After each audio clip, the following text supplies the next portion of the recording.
हमारे यहाँ आने वाली एक साधिका हैं, उनके ऊपर ब्रह्म राक्षस किसी ने छोड़ दिया।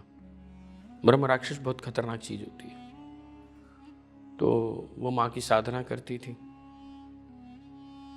तो वो उनका कुछ नहीं कर पाया और स्वप्न में उसको दिख गया और उसको ये दिखाई दिया कि गुरुजी मेरे साथ खड़े हुए हैं और उन्होंने रक्षा करी है। मैंने कहा बेटा कुछ चिंता मत कर, तू बस ये साधना करती रहे, ये जाप करती रहे, निरंतर करती रहे। और वो करती रही, तो जिन्होंने उसके ऊपर वो चीज भेजी थी उसकी मृत्यु हो गई। उसकी मृत्यु हो गई एकदम। एक ऐसे ही करनाल से आती हैं, उनके कोई 95-98 लाख रुपए किसी ने दबा लिए। तो बड़ी लंबी स्टोरी है वैसे, बस उसमें कट शॉर्ट में आपको बता रहा हूँ। उसमें क्या हुआ कि उन्होंने पैसे भी ले लिए और मुकदमा भी कर दिया। उन्होंने चेक दिया हुआ था, वो चेक उसमें प्रेजेंट करा करके कहा दिया, कैश उन्होंने दे दिया था, चेक भी पड़ा हुआ था गुड फेथ में, तो उन्होंने प्रेजेंट करा के दी इतने पैसे और दे और डबल और पैसे दे। अब वो रोती हुई मेरे पास आई कि जी ऐसे ऐसे ये दिक्कत हो गई है। मैंने माँ से निवेदन करा, माँ ये तो गलत है। तो माँ ने कोई प्रयोग बताया मुझे और अगले दिन उसकी कोर्ट की डेट थी और उसे पता था कि सजा होनी है। कुछ था ही नहीं उसके पास सबूत कुछ समझाने के लिए, और ये दिक्कत हो जाएगी कि भाई इतना पैसा जमा कराओ, और जबकि मैं पैसा दे चुकी हूँ।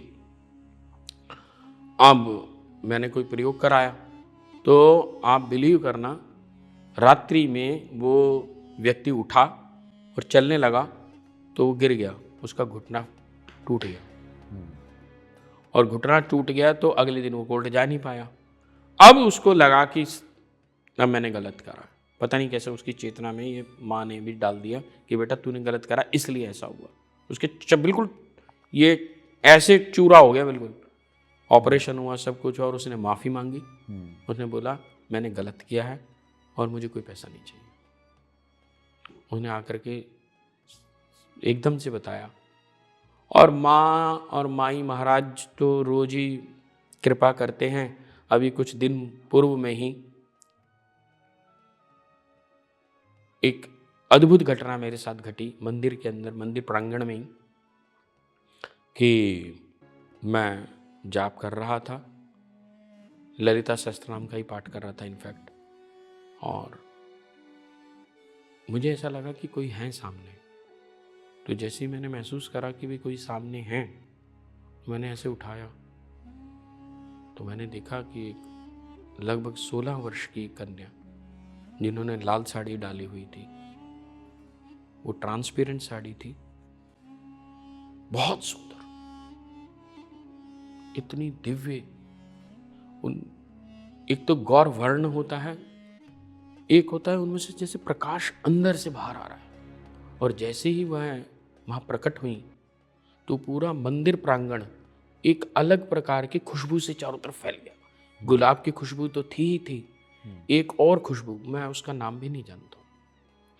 और सबसे बड़ा हुआ क्या कि जैसे मुझे किसी ने रिमोट से फ्रीज कर दिया। I was not able to move my finger even. मैं बस खाली देखता रहा उनको और देखता ही रहा। उन्होंने मुझे नमस्कार करा, माई को नमस्कार करा। नमस्कार करने के उपरांत लगभग 30 से 40 सेकंड उन्होंने नृत्य किया, और नृत्य भरतनाट्यम टाइप से कोई शास्त्रीय करा, और माई को प्रणाम करा, और ये जा और वो जा, गायब। उनके जाने के बाद भी मैं 2 मिनट तक हिल नहीं पाया। मेरे रोंगटे खड़े हुए, अभी भी मेरे एकदम से वो हो रहा है। और खुशबू चारों तरफ फैली हुई थी। मैं स्पीचलेस हो गया, जैसे मानो मुझे बोलना ही भूल गया हूं, और मेरे अश्रु बहते रहे। और ऐसे चमत्कार को मैं देख रहा था कि जैसे ये तेरी ही कृपा है माँ, मैं तो इस लायक नहीं। और जब ये सब हो गया और जब मैंने बताया, घर में भी बताया, 2-4 जनों को, सबको नहीं बताया, तो शाम तक भी वहां पर जो ऊर्जा थी मंदिर में वो भिन्न थी। जो भी आ रहा था वो छूटते कह रहा था कि, बल्कि एक डीआईजी आए थे उसी शाम को, उन्होंने आते ही बोला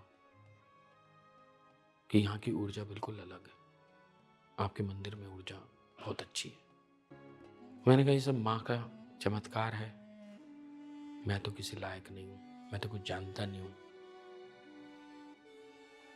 बस मुझे तो एक ही बात आती है, अपनी टूटी भाषा से उसका नाम बोल लेता हूँ और वो भी गलत सही वो स्वीकार कर लेती है। वो उसकी दया है, उसका प्रेम है मुझ पर, वरना मैं इस लायक नहीं।